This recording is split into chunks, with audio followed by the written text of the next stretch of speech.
চূড়ান্ত পৰ্যায় স্নাতকৰ পিছত মই জনা ভাৰতীয় গুৰুকুলত বোধহয় নাছিলে।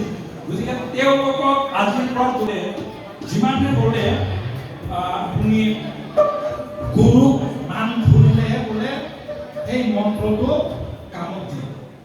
গতিকে সেই স্নাতকটো তেনেকুৱা বস্তু তাৰমানে আপুনি যিটো বিদ্যা সংগীতত এই নাই শাস্ত্ৰ কল্পশাস্ত্ৰ বিভিন্ন যে আছে স্নান কৰাই পেলাই তেওঁলোকক তাৰমানে গা পা ধুৱাই পুৰা তেওঁলোকক সমাজৰ কাৰণে এৰি দিয়ে। গতিকে তেনেকুৱা এটা অনুষ্ঠানে আমাৰ ব্ৰিটিছসকল অহাৰ পিছত কনভেকেশ্যন হ'ল। গতিকে আমাৰো হয়তো তেনেকুৱা এটা দিন আহিছে। মই সেইকাৰণে কৈছোঁ আমাৰ প্ৰিন্সিপালকো কৈছোঁ অনুষ্ঠানটো অলপ গৰমৰ বন্ধত পৰিলে কাৰণেও তাৰমানে কিবা এটা যিমান ভাল হ'ব লাগে মই নিজে তাৰমানে অলপ কিবা এটা লাগিছে তাৰমানে। হেল্ল' মাননীয় সভাপতি মহোদয় আৰু তেওঁ অৱসৰপ্ৰাপ্ত ৰিটায়াৰ হৈছে তেখেত ফণীভূষণ। তাতে আকৌ মই সভাপতি হিচাপে ৰাস মানে এতিয়া গৌৰৱো কৰিছে এতিয়া আগৰ পিছৰ আগত। গতিকে আমাৰ অনুষ্ঠানটো শেষ হ'ব লাগে আৰু বাতৰি কাকতক কৰে। গতিকে কোনোবাই যদি বেয়া উদ্দেশ্য হয় মই যে আৰম্ভণিৰ সংযোজন অনুষ্ঠানত দেখুৱাই দিব লাগে।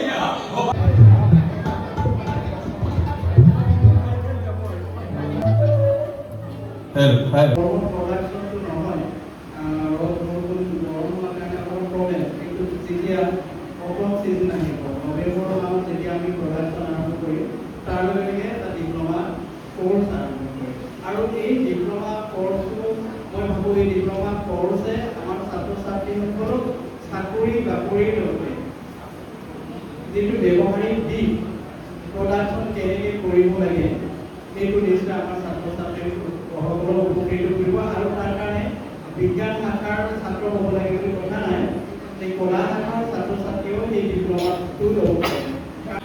এবাৰ কিনাৰ পিছত দ্বিতীয়বাৰ বহুত কমপ্লেইন আহিছে কিন্তু চব শুদ্ধ নহয় এনেকুৱা ধৰণৰ এতিয়া তেনেকুৱা নহয় সকলোৱে জনা হৈছে।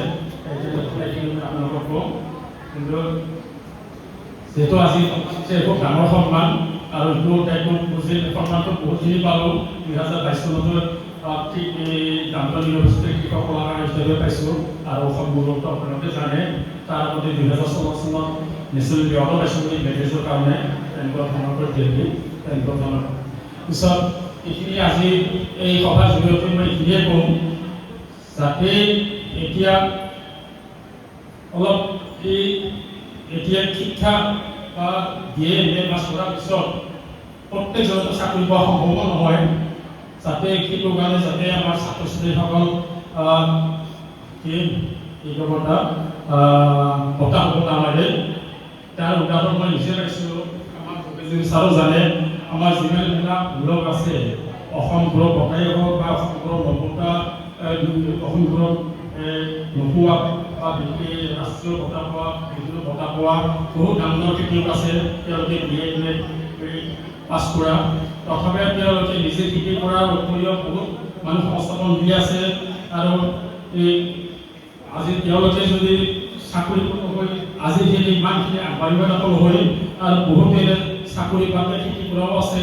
এতিয়া তাৰে ভিতৰত মনোজ বসুমতাৰীৰ কথা ছাৰো জানে।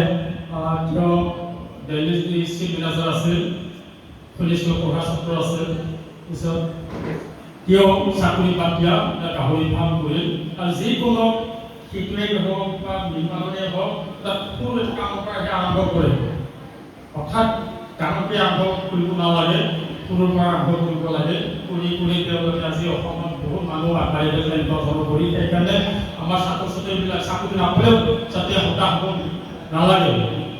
আজি যিমানবিলাক আমাৰ অসমতেই হওক বা ইণ্ডিয়াতেই হওক ইণ্ডিয়াত বেলেগ বেলেগ ৰাজ্যবিলাক এই খেতিৰ দ্বাৰাহে বিখ্যাত। তাৰমানে উৎপাদন উঠি হ'ব লাগে বা বিদেশতো তেনেকুৱা। আমি 2018 চনত বিদেশত দিছিলোঁ। আমাৰ এই গোৱালপাৰাত বা অসমৰ ভিতৰত আমাৰ গোৱালপাৰা যিটো মেঘালয় গোৱালপাৰা এৰিয়া খেতিৰ কাৰণে বহুত সা সুবিধা আছে, চৰকাৰে খুব ভাল। কিন্তু মই যিমানবিলাক দেখিলোঁ বা বেলেগত তেনেকুৱা সুবিধা নাই স্বত্তেও তেওঁলোকে বহুতখিনি আগবাঢ়ি দিছে। সেই নামতো পাৰিলে আঁচনি লাগে